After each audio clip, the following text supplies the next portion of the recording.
In the twilight of the ancient world, under skies of sand and sun, a prophecy was whispered, a warning etched not just in scrolls, but in the hearts of those who listened. It spoke of a time of great trial, a time when faith itself would be tested, and a mark, a number, would come to define the ultimate choice of humanity. This is the story of the number 666, the mark of the beast. Our journey begins in a turbulent era amidst the sprawling Roman Empire. Picture the scene. Legions marching on stone-paved roads, merchants haggling in bustling marketplaces, and the air thick with the scent of spices and the dust of empire. It was a time of immense power and control, where the emperor was not just a ruler, but often worshipped as a god. For the early Christians, this was a world of profound conflict. Their faith commanded them to worship one God and one God alone. To refuse to worship the emperor was an act of defiance, an act that could cost them their property, their freedom, and even their lives. It is from this crucible of persecution that the book of Revelation emerges, written by the Apostle John while exiled on the desolate island of Patmos. It is a vision, a divine tapestry woven with symbols and prophecies.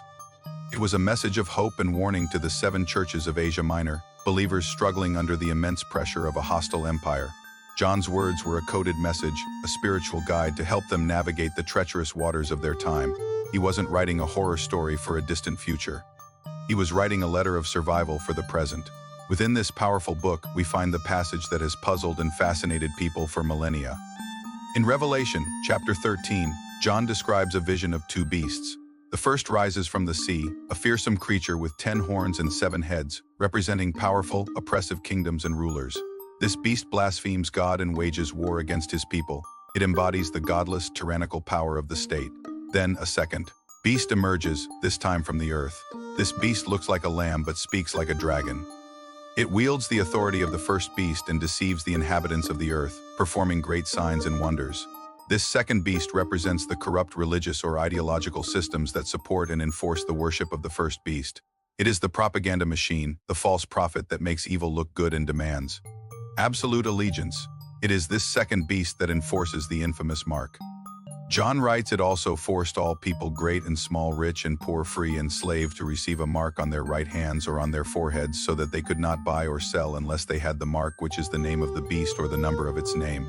This was a chillingly familiar concept to John's first readers. In the Roman Empire, your entire life revolved around the economy controlled by the state.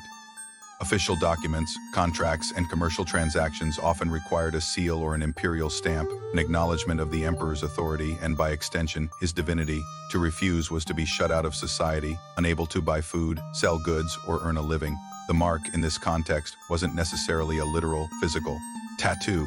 It was a symbol of where one's allegiance lay. To accept the mark was to compromise your faith, to bow to the system, to declare that Caesar, not Christ, was your Lord. It was a mark on the hand, representing your actions and your work, and on the forehead, representing your thoughts and your beliefs. And then comes the number 666. John adds a cryptic clue. This calls for wisdom. Let the person who has insight calculate the number of the beast, for it is the number of a man. That number is 666. For centuries, this number has been the subject of wild speculation. But to the early believers, the code might have been clearer.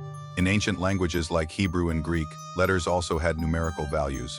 This practice is known as gematria. Scholars widely believe that 666 was a coded reference to a specific man, the embodiment of evil in their time. The Roman Emperor Nero. Nero's reign was infamous for its cruelty and persecution of Christians. He was a figure of immense wickedness, a man who, according to historical accounts, blamed Christians for the Great Fire of Rome and subjected them to horrific tortures. When you take the name Nero Caesar and transliterate it into Hebrew letters, the numerical values of those letters add up precisely to 666. It was a hidden way of naming the enemy, a way of saying, the spirit of Nero, this anti-God, anti-Christ system, is the beast we are facing. It was a message of recognition. We see the evil for what it is. So, is the mark of the beast simply an ancient historical reference to Nero? Not entirely. The beauty and power of prophecy lie in its timelessness. While 666 pointed directly to Nero for the first century church, the spirit of the beast and its mark echoes through history. The mark represents any system in any era that demands total allegiance and opposes the ways of God.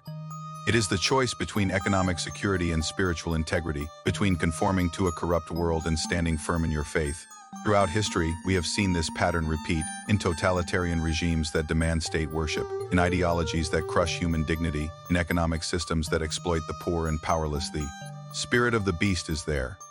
The pressure to conform, to put a worldly system before God, is a timeless struggle. The mark is a symbol for that ultimate compromise. It's the decision to align your actions, your work, your thoughts, and your worship with a power other than God.